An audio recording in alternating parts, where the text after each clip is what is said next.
नमस्कार बच्चों, कैसे हैं आप सब। आशा करती हूँ आप सभी अच्छे होंगे, स्वस्थ होंगे, खुश होंगे और अपनी पढ़ाई भी अच्छे से कर रहे होंगे। तो जैसा कि आप सभी जानते हैं, मैं हूँ आपकी हिंदी की अध्यापिका और मैं स्वागत करती हूँ आप सभी का आईसीटी वर्चुअल क्लासरूम में। और आज हम यहाँ पर एकत्रित हुए हैं पढ़ने के लिए क्लास 6 की हिंदी। क्लास 6 की हिंदी में हम आज पढ़ेंगे आपकी वसंत पाठ्य पुस्तिका का चैप्टर 10 यानी कि पाठ 10। पाठ 8 और पाठ 9 जो है ये हमने अभी नहीं पढ़े हैं, हमने पाठ 7 तक पढ़ लिया है। पाठ 8 जो आपका है वो एक नाटक के तौर पर आपकी पाठ्य पुस्तिका में लिखा गया है। तो आप उस नाटक को पढ़िए, समझिए और अगर उस पाठ में आपको कोई भी दिक्कत परेशानी आती है तो आप मुझे बताइए। उसके बाद आपका नेक्स्ट चैप्टर आता है टिकट एल्बम। उसमें भी आपको घर में उस पाठ को रिवाइज करना है, पढ़ना है। अगर आपको दिक्कत आती है कुछ तो उसमें तो उस पाठ को भी हम यहाँ से आपका रिवीजन करवाएंगे, पढ़ाएंगे। और उसके बाद आता है आपका चैप्टर 10 यानी कि जो कि आपकी एक कविता है और जो लिखी गई है सुभद्रा कुमारी चौहान जी द्वारा। और इस कविता का नाम है झांसी की रानी।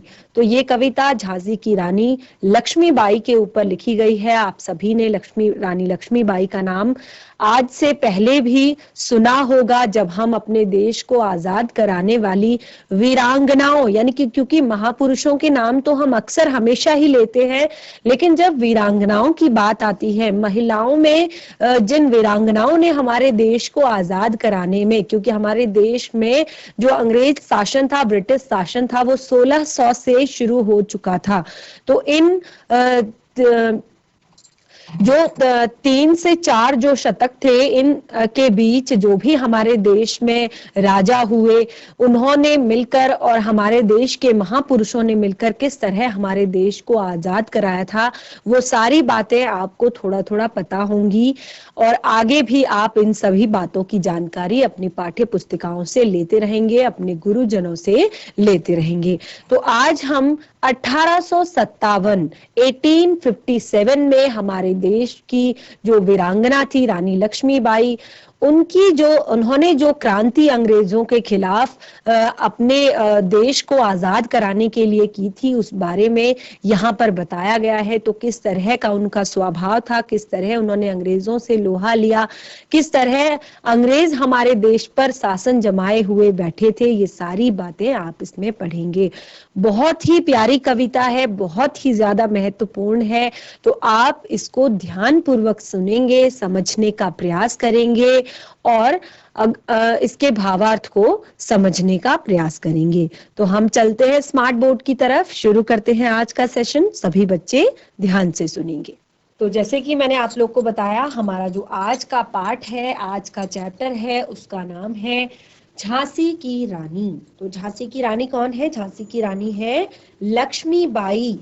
और ये जो पाठ लिखा गया है, ये हमारा लिखा गया है सुभद्रा कुमारी चौहान जी द्वारा। तो यहाँ पर जो सुभद्रा कुमारी चौहान जी हैं, सबसे पहले हम उनके बारे में थोड़ा सा जानते हैं कि जो सुभद्रा कुमारी चौहान जी हैं, उनका जो जन्म है वो उत्तर प्रदेश के इलाहाबाद जिले में हुआ था। और इन्हें बचपन से ही काफी कविताएं लिखने का शौक था। इनकी जो अधिकतर रचनाएं हैं वो देश प्रेम से ओतप्रोत है, यानी कि इन्होंने जो अपनी कविताएं ज्यादातर लिखी हैं वो देश के लिए लिखी है। और इनकी जो सारी रचनाएं होती हैं वो स्वाधीनता संग्रामी सेनानी होने, क्योंकि ये रचनाकार के साथ साथ एक स्वतंत्रता संग्राम की सेनानी भी रही है। तो इन्होंने गांधी जी के असहयोग आंदोलन में भी भाग लिया है। और अपने देश को आजाद कराने के लिए सुभद्रा कुमारी चौहान जी भी 2 बार जेल यात्रा उनको करनी पड़ी थी अपने देश को आजाद कराने में। तो इसीलिए इनकी जो भी रचनाएं हैं, यानी कि जो भी कविताएं ये लिखती हैं, इसमें आपको राष्ट्रीयता की झलक देखने को हर जगह मिल जाती है। अब हम, जैसे कि हमने कहा कि सुभद्रा कुमारी चौहान जी ने ये जो हमारा पाठ लिखा है रानी लक्ष्मीबाई झांसी की रानी, तो इसमें हम सबसे पहले थोड़ा सा झांसी की रानी के बारे में आपको बताएंगे कि झांसी की रानी कौन है। तो झांसी की रानी जो है लक्ष्मीबाई, ये मराठा शासित जो झांसी है, मराठा, देखिए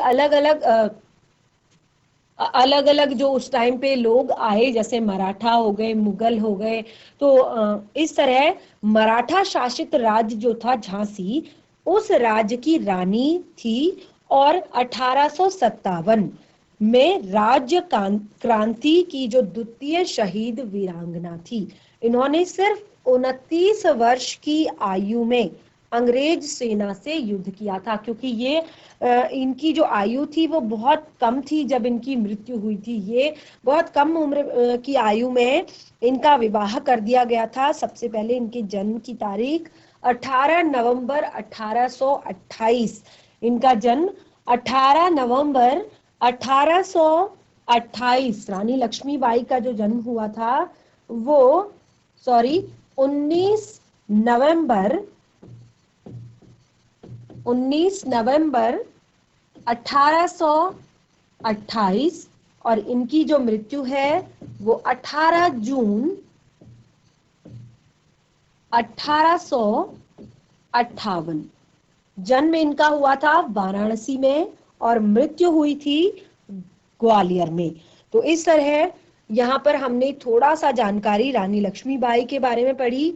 देखिए, रानी लक्ष्मीबाई और झांसी की रानी, जो ये कविता है, इसमें क्या बताया गया है कि रानी जो लक्ष्मीबाई हैं, उनके शौर्य का 1857 में जो क्रांति हुई थी, उस क्रांति में स्वतंत्रता संग्राम जो चल रहा था, उसमें झांसी की रानी जो लक्ष्मीबाई है, उनके दिखाए गए शौर्य का उल्लेख, कि किस तरह से उन्होंने अपने देश को आजाद कराने के लिए अपना साहस, अपना शौर्य दिखाया, तो इसका उल्लेख इस पाठ में किया गया है। और यहाँ पर क्या बताया है कि बचपन से ही जो लक्ष्मीबाई थी वो बिल्कुल अलग थी। जैसे कि बच्चे होते हैं, छोटे बच्चे होते हैं, खासतौर पे लड़कियां होती हैं कि वो गुड़ियों से खेलती हैं, वो किचन के जो डिनर सेट्स होते हैं उनसे खेलती हैं, वो डॉक्टर बनना चाहती हैं, डॉक्टर सेट से खेलती हैं। लेकिन इनके जो खेल खिलौने थे, इनका स्वभाव जो था वो बचपन से ही बिल्कुल बाकी बच्चों से बिल्कुल अलग था। यानी कि ये छोटी उम्र में ही इनके जो खिलौने हुआ करते थे, वो तलवार थी, कृपाण थी, ढाल थी, ये इनके खिलौने हुआ करते थे, इनसे ये खेलती थी। और ये बहुत कम उम्र में ही धनुर्विद्या से भी पारंगत हो गई थी। यानी कि धनुष बाण चलाना भी इन्हें बहुत छोटी आयु में। आप देखिए कि जिस महिला ने 29 वर्ष की कम आयु में अपने प्राण अपने देश के लिए न्यौछावर कर दिए हों, तो वो किस तरह की महिला रही होंगी।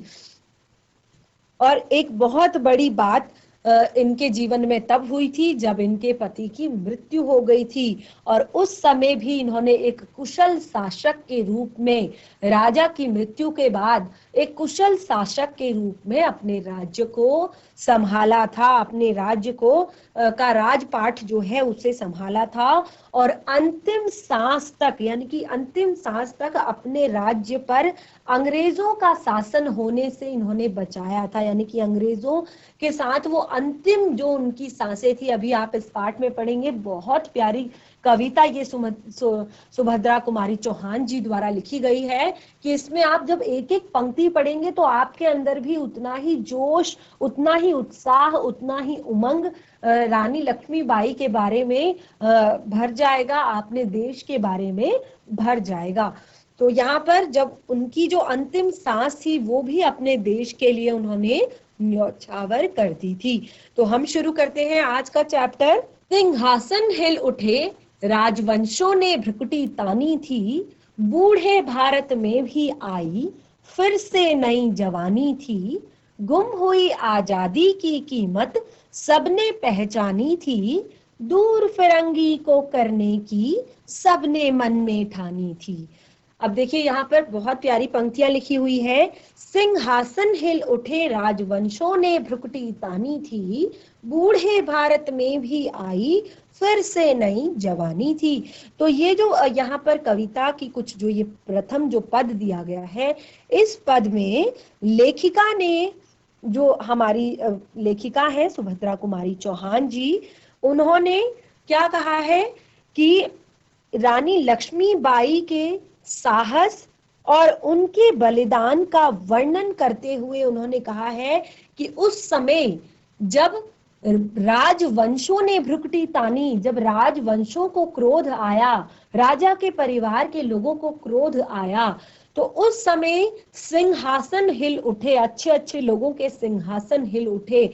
अब बूढ़े भारत में भी आई फिर से नई जवानी थी, गुम हुई आजादी की कीमत सबने पहचानी थी, दूर फिरंगी को करने की सबने मन में ठानी थी।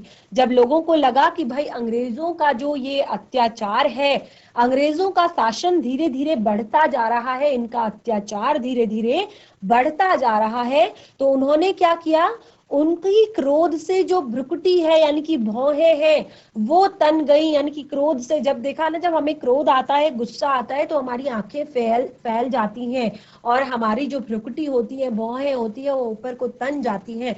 तो उनकी भी क्रोध से भ्रुकुटियां तन गई और उनके जो सिंहासन है, क्रोध से उनके सिंहासन हिल उठे कि अब तो हमें इनसे लड़ना ही होगा, अब हम नहीं पीछे हटेंगे, अब हम और अत्याचार नहीं सहेंगे। बूढ़े भारत में भी आई फिर से नई जवानी थी। यानी कि जो हमारा देश, हमारा भारत जो ये समझ चुका था कि शायद अब हम ब्रिटिश शासन के गुलाम ही रहेंगे, अब हम कुछ नहीं कर सकते, क्योंकि बुढ़ापा एक टाइम ऐसा होता है कि जब हमें लगता है कि अब हम शायद इस काम को नहीं कर सकते, अब हम अपने लिए स्टैंड नहीं ले सकते, हम अब कुछ भी नहीं कर सकते।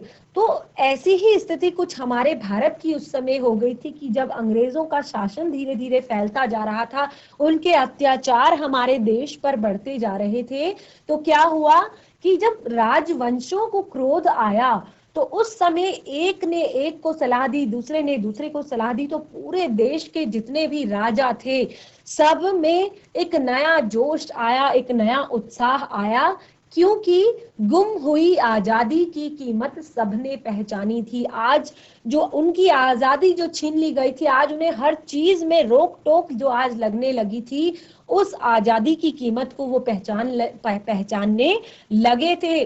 तो फिर उन्होंने मन में ठाना कि इस फिरंगी को, यानी कि ये इस दूर देश से आए हुए इस फिरंगी को हमें अपने देश से भगाना है, हमें अपने देश से बाहर करना है।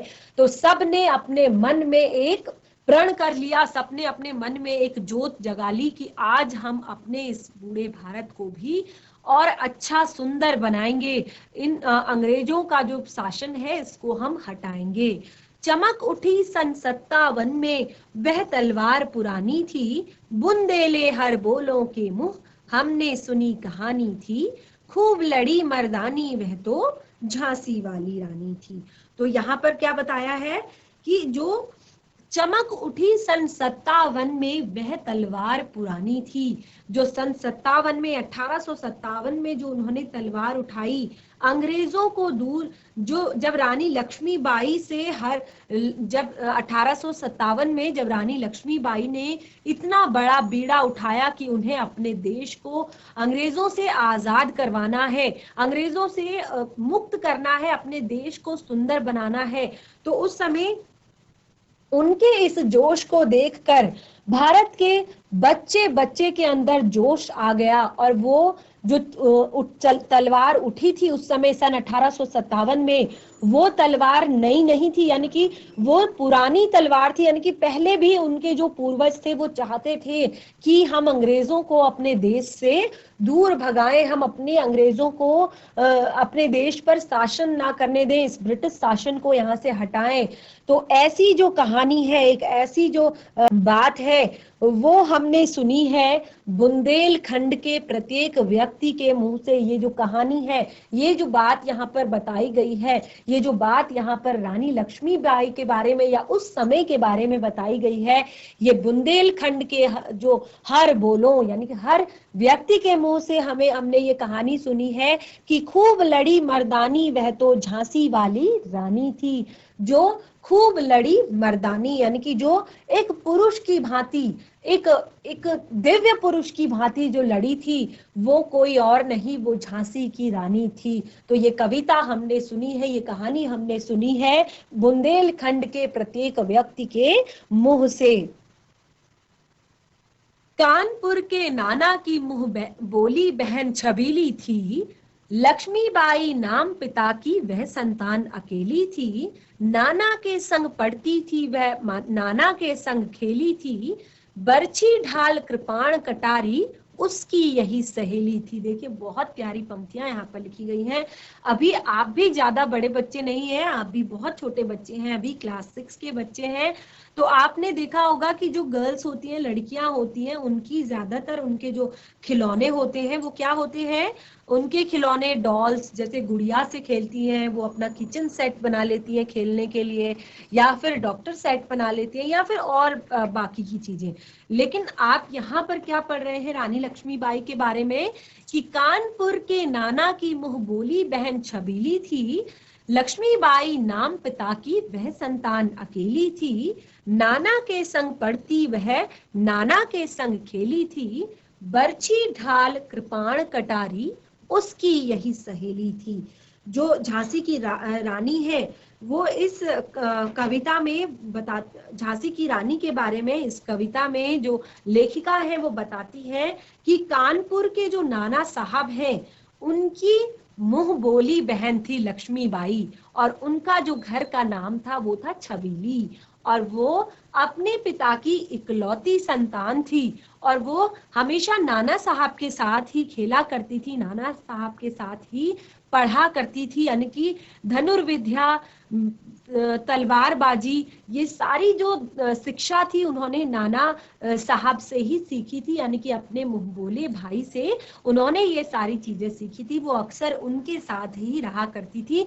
उनकी बरछी, ढाल, कृपाण, कटारी, धनुष, यानी कि जो भी अस्त्र शस्त्र हैं, इनके अलावा उनकी कोई भी और दूसरी सहेली नहीं थी, उनके और कोई भी मित्र नहीं थे। अगर उन्हें खेलने का मन होता था तो वो इन चीजों के साथ अपना समय बिताया करती थी, इन चीजों के साथ वो खेला करती थी, इनका उपयोग करना वो सीखा करती थी। तो बिल्कुल एक अनोखा बालक कह सकते हैं उनको, एक अनोखी बालिका कह सकते हैं। तो अगला पद है, वीर शिवाजी की गाथाएं उसको याद जबानी थी, बुंदेले हर बोलो के मुंह हमने सुनी कहानी थी, खूब लड़ी मर्दानी वह तो झांसी वाली रानी थी। तो यहाँ पर वीर शिवाजी की गाथाएं उनको याद जबानी थी। जो वीर शिवाजी की जो गाथाएं थी ये सारी, क्योंकि नाना साहब ने उन्हें युद्ध विद्या के साथ साथ बहुत सारी पढ़ाई की बातें भी बताई थी, बहुत सारी शिक्षा भी उन्हें दी थी, क्योंकि वो बचपन में बाकी लड़कियों से अलग थी। तो उन्होंने पढ़ने में कैसी कैसी चीजें पढ़ी हुई थी, उन्होंने जो वीर शिवाजी थे जिन्होंने स्वयं अंग्रेजों के साथ किस तरह से उन्होंने युद्ध किया था, तो वो सारी गाथाएं उनको अपनी मुंह जबानी याद थी। और ये कहानी हमें सुनाने वाले हैं बुंदेलखंड का प्रत्येक व्यक्ति, बुंदेले हर बोलों के मुंह हमने सुनी कहानी थी, खूब लड़ी मर्दानी वह तो झांसी वाली रानी थी। और ये सब कहानी सुनाने वाले हमें और कोई नहीं, बुंदेलखंड के वो सारे लोग हैं जो बताते हैं कि वो जो खूब लड़ी मर्दानी, वो जो एक पुरुष की भांति, एक बिल्कुल बलिष्ठ पुरुष की भांति जिन्होंने लड़कर खूब अंग्रेजों को लोहे के चने चबवाए थे, वो कोई और नहीं रानी लक्ष्मीबाई ही थी। आगे की पंक्तियां हैं, लक्ष्मी थी या दुर्गा थी वह स्वयं वीरता की अवतार, देख मराठे पुलकित होते उसकी तलवारों के वार, नकली युद्ध व्यूह की रचना और खेलना खूब शिकार, सैन्य घेरना दुर्ग तोड़ना ये थे उसके प्रिय खिलवाड़। तो आप लोगों की खेल क्या होते हैं? आप लोगों के खेल होते हैं छुपा छुपाई, पकड़म पकड़ाई या और चीजें, है ना। लेकिन जो लक्ष्मीबाई थी उनके खेल भी बिल्कुल निराले थे, बहुत ही अलग एक व्यक्तित्व की वो महिला थी। लक्ष्मी थी या दुर्गा थी, वह स्वयं वीरता की अवतार, देख मराठे पुलकित होते, उसकी तलवारों के वार। जो उनका रूप था वो बिल्कुल ऐसा प्रतीत होता था कि जैसे साक्षात लक्ष्मी या दुर्गा की अवतार हो वो, या साक्षात वीरता की देवी की अवतार हो वो। और उनकी तलवारों के वार देखकर, जब वो अपने भाई के साथ तलवारबाजी किया करती थी, तो उनकी तलवारों के वार देखकर जो मराठे थे, यानी कि उनकी फैमिली के जो लोग थे, उनके राजपाट के जो लोग थे, वो बहुत ही ज्यादा प्रसन्न होते थे, बहुत ही ज्यादा खुश होते थे। और उनके खेल क्या थे? नकली युद्ध व्यूह की रचना और खेलना खूब शिकार। नकली युद्ध की वो एक अपने भाई के साथ, अपने जो राज पाट के जो लोग थे उनके साथ नकली युद्ध किया करती थी, व्यूह की रचना किया करती थी, यानी कि चक्रव्यूह बनाया करती थी कि कैसे दुश्मन को घेरा जाता है, और खेलना खूब शिकार। और उनका प्रिय खेल था शिकार करना। वो जंगलों में जाकर निशानेबाजी करती थी, शिकार खेला करती थी। सैन्य घेरना, और कैसे सैनिकों को घेरा जाता है, दुर्ग तोड़ना, किसी किले के बाहर कैसे उस का जो एक सुरक्षा तंत्र है उसको कैसे तोड़ा जाता है, ये सारे उनके प्रिय खिलवाड़ थे, ये सारे उनके प्रिय खेल थे। महाराष्ट्र कुल देवी उसकी भी आराध्य भवानी थी। बुंदेले हर बोलों के मुंह, हमने सुनी कहानी थी, खूब लड़ी मर्दानी वह तो झांसी वाली रानी थी। तो यहाँ पर क्या बताते हैं कि मराठाओं की जो कुल देवी भवानी है, महाराष्ट्र कुल देवी उसकी भी आराध्य भवानी थी। वो अपनी जो कुल देवी है, महाराष्ट्र की जो कुल देवी है भवानी, उन्हें वो अपनी आराध्य मानती थी, उन्हें अपनी आराध्य देवी मानती थी। और बुंदेले हर बोलों के मुंह, हमने सुनी कहानी थी, खूब लड़ी मर्दानी वह तो झांसी वाली रानी थी। और ये जो बात है ये हमने सुनी है बुंदेलखंड के प्रत्येक व्यक्ति के मुंह से, हर व्यक्ति के मुंह से, कि वो खूब लड़ी मर्दानी थी, झांसी वाली रानी थी। यानी कि जिन्होंने बहुत गंभीरता के साथ अंग्रेजों के साथ युद्ध किया था, बहुत ही ज्यादा गंभीर होकर, बहुत ही ज्यादा धैर्यवान होकर, बहुत ही ज्यादा आक्रोशित होकर अंग्रेजों के साथ जिन्होंने युद्ध किया था, वो और कोई नहीं, झांसी की रानी लक्ष्मीबाई ही थी। आगे की पंक्तियां हैं, हुई वीरता के वैभव के साथ सगाई झांसी में, ब्याह हुआ रानी बन आई लक्ष्मीबाई झांसी में। राजमहल में बजी बधाई, खुशियां छाई झांसी में, सुभट बुंदेलों की विरुदावली सी वह आई झांसी में। और अब क्योंकि ये सारी जो बातें इससे पहले अभी तक बताई गई हैं, ये लक्ष्मीबाई के बचपन की गाथाओं को बताया गया है कि बचपन उनका किस तरह से बीता, किस तरह उन्होंने अपना जो बचपन है वो बिताया। लेकिन एक उम्र के बाद उस समय भी ये था कि जो लड़कियां हैं उनका विवाह कर दिया जाता था। तो यहाँ पर उनका भी विवाह हुआ था। हुई वीरता की वैभव के साथ सगाई झांसी में, ब्याह हुआ रानी बन आई लक्ष्मीबाई झांसी में। तो ये जो पद है यहाँ पर इस कविता के, इसमें कवित्री ने लक्ष्मीबाई का झांसी के जो राजा थे, क्योंकि वो भी बहुत कम नहीं थे, वो भी वीरता के वैभव थे, यानी कि बहुत ज्यादा वीर थे, बहुत ही ज्यादा धीर थे। तो ऐसी वीरता के वैभव से भरे हुए व्यक्ति यानी कि श्री गंगाधर राव के साथ उनकी सगाई हो गई, उनका विवाह तय हो गया। ब्याह हुआ रानी बन आई लक्ष्मीबाई झांसी में, और कुछ ही दिनों के बाद उनके साथ विवाह हो गया। और क्या हुआ? राजमहल में बजी बधाई, खुशियां छाई झांसी में, सुभट बुंदेलों की विरुदावली सी वह आई झांसी में।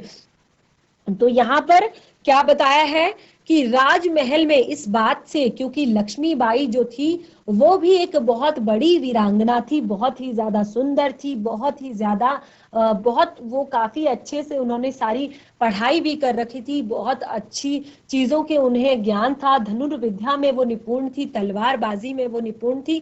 यानी कि ऐसी बहू को पाकर, ऐसी अपने राज्य की रानी को पाकर, जो राजमहल था झांसी का, वहां पर खुशियां छा गई थी, वहां बधाइयां बज रही थी, खुशियां छाई हुई थी। सुभट बुंदेलों की विरुदावली सी वह आई झांसी में। और उस वो जो बुंदेल के लोगों की विरुदावली बनकर वह आ गई झांसी में। चित्रा ने अर्जुन को पाया, शिव से मिली भवानी थी, बुंदेले हर बोलों के मुंह हमने सुनी कहानी थी, खूब लड़ी मर्दानी वह तो झांसी वाली रानी थी। तो यहाँ पर जो लक्ष्मीबाई हैं, अब उनका विवाह हो चुका है, तो उनके विवाह से सारे महल में बधाइयां बज रही हैं, सारे महल में खुशियां छाई हुई हैं। और उनकी जो जोड़ी है, यानी कि गंगाधर राव जी के साथ उनकी जो जोड़ी है वो शिव पार्वती और अर्जुन चित्रा के समान बताई गई है। उनको भगवान शिव और उनकी पत्नी जो पार्वती है उनकी उपमा यहाँ पर दी गई है। चित्रा ने अर्जुन को पाया, शिव से मिली भवानी थी, हम बुंदेले हर बोलों के मुंह हमने सुनी कहानी थी, खूब लड़ी मर्दानी वह तो झांसी वाली रानी थी। यानी कि जो ये विवाह था, ये बिल्कुल छोटा मोटा विवाह नहीं था, ये एक बहुत ही बड़ा भव्य समारोह था, क्योंकि इसमें जिनका विवाह हो रहा था वो भी दोनों छोटी मोटी हस्ती नहीं थे, दोनों ही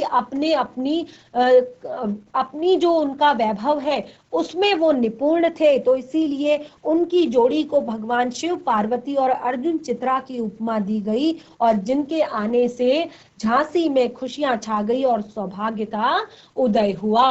तो इसी तरह ये जो कहानी है बुंदेलखंड के प्रत्येक व्यक्ति के मुंह से हमने सुनी है कि वो जो वैभव की देवी हैं वो कैसे एक मर्द के समान, एक पुरुष के समान कैसे, क्योंकि उस समय इतना ज्यादा महिलाएं बाहर नहीं निकला करती थी। तो जब इस तरह की एक वीरांगना हमारे देश को आजाद कराने में अंग्रेजों के साथ क्रांति करने के लिए जब वो तैयार हुई, तो उनकी जो कहानी है वो बुंदेलखंड के प्रत्येक व्यक्ति के मुंह से हम सुन सकते हैं, और वही झांसी की रानी है। तो बच्चों, आपने देखा किस तरह से रानी लक्ष्मीबाई की वीरता के वैभव का गुणगान इस कविता में किया गया है। बहुत ही प्यारी कविता है, अगर आप इसको एक बार अभी पढ़ेंगे तो आपको जीवन भर ये कविता याद रहेगी। तो आज हमने जितना भी पढ़ा कविता, आशा करती हूँ कि आपको समझ में आई होगी, आपको अच्छी लगी होगी। आप इस कविता को घर में रिवाइज कीजिए, बार बार पढ़िए और इसको याद करने का प्रयास कीजिए। काफी लंबी कविता है, लेकिन आप थोड़ा थोड़ा जितना भी हम रोज पढ़ रहे हैं इसको घर में रिवाइज करेंगे तो आपको पूरी कविता अच्छे से याद हो जाएगी। और हाँ, जब भी आपकी परीक्षा होगी, ये जो पाठ है झांसी की रानी, ये आपकी परीक्षाओं की दृष्टि से भी बहुत ज्यादा महत्वपूर्ण है, तो आप इसको जरूर रिवाइज करें अपने घर में। तो इसे हम कंटिन्यू करेंगे अपने नेक्स्ट सेशन में। तो आज के लिए इतना ही, तब तक के लिए धन्यवाद। आपका दिन शुभ हो।